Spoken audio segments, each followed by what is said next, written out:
Chapter 26. When Jesus had finished all these words, he said to his disciples, "You know that after 2 days the Passover is coming, and the Son of Man is to be handed over for crucifixion." At that time the chief priests and the elders of the people were gathered together in the courtyard of the high priest named Caiaphas, and they plotted together to arrest Jesus covertly and kill him. But they were saying, "Not during the festival, otherwise a riot might occur upon the people." When Jesus was in Bethany at the home of Simon the leper, a woman came to him with an alabaster vial of very expensive perfume, and she poured it on his head as he was reclining at the table. But the disciples were indignant when they saw this, and said, "Why this waste? For this perfume could have been sold for a high price and the money given to the poor." But Jesus, aware of this, said to them, "Why are you bothering the woman? For she has done a good deed for me. For you have always have the poor with you, but you do not always have me. For when she poured this perfume on my body, she did it to prepare me for burial. Truly, I say to you, wherever this gospel is preached in the whole world, what this woman has done will also be told in memory of her." Then one of the 12, named Judas Iscariot, went to the priest chiefs and said, "What are you willing to give me to betray him to you?" And they set out for him 30 pieces of silver. And from then on he looked for a good opportunity to betray Jesus. Now on the first day of the unleavened bread, the disciples came to Jesus and asked, "Where do you want us to prepare for you to eat the Passover?" And he said, "Go into the city to a certain man, and say to him, 'The teacher says, my time is near. I am keeping the Passover at your house with my disciples.'" The disciples did as Jesus had directed them, and they prepared the Passover.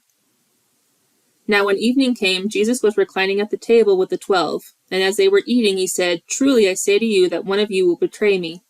Being deeply grieved, they began saying to him, each one, "Surely it is not I, Lord." And he answered, "He who dipped his hand with me in the bowl is the one who will betray me.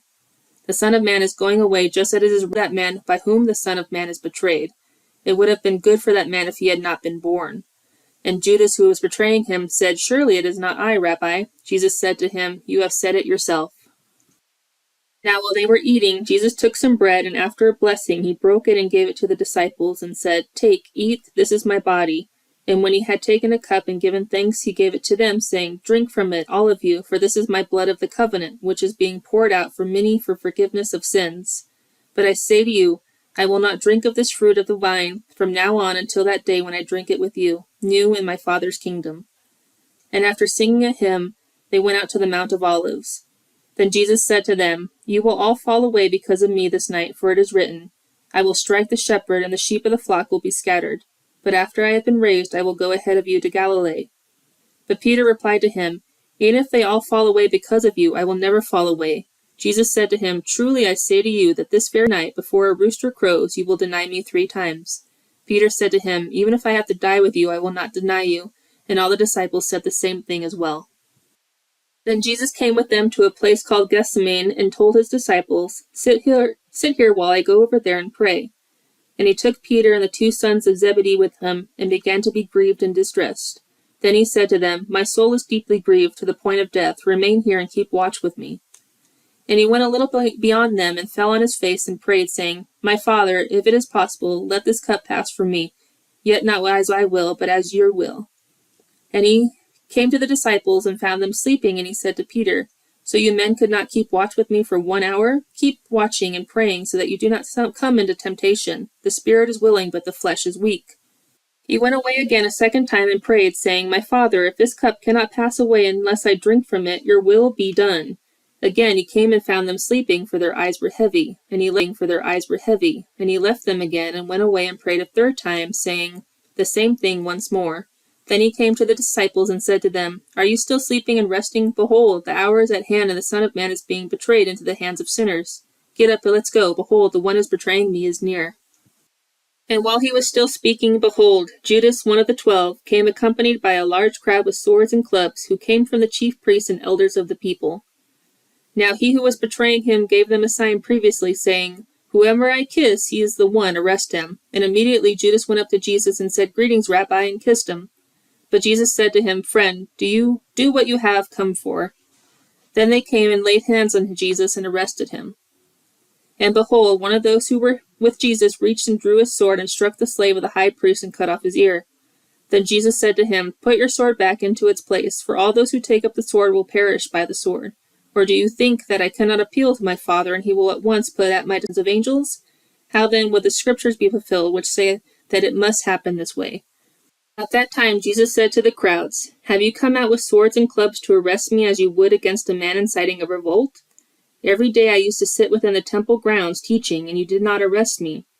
But all this has taken place so that the scriptures of the prophets will be fulfilled. Then all the disciples left him and fled. Those who had arrested Jesus led him away to Caiaphas the high priest, where the scribes and the elders were gathered together. But Peter was following him at a distance as far as the courtyard of the high priest, and he came inside and sat down with the officers to see the outcome. Now the chief priests and the entire council kept trying to obtain false testimony against Jesus, so that they might put him to death. They did not find any, even though many false witnesses came forward. But later on 2 came forward and said, This man stated, I am able to destroy the temple of God and to rebuild it in 3 days.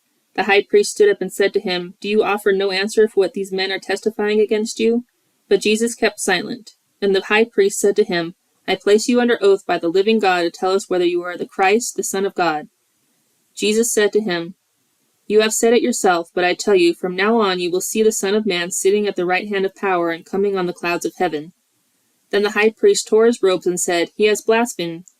What further need do we have of witnesses? See, you have now heard of the blasphemy. What do you think? They answered, He deserves death. Then they spit in his face and beat him with their fists, and others slapped him, and they said, Prophesy to us, you Christ. Who is the one that hit you? And a slave woman came to him and said, You too were with Jesus the Galilean. But he denied it before them all, saying, I do not know what you are talking about. When he had gone out to the gateway, another slave woman saw him and said to those who were there, This man was with Jesus of Nazareth. And again he denied it with an oath, I do not know the man. A little later the bystanders came up and said to Peter, You really are one of them as well, since even the way you talk gives you away. Then he began to curse and swear, I do not know the man, and immediately a rooster crowed. And Peter remembered the statement that Jesus had made, Before a rooster crows you will deny me 3 times. And he went out and wept bitterly.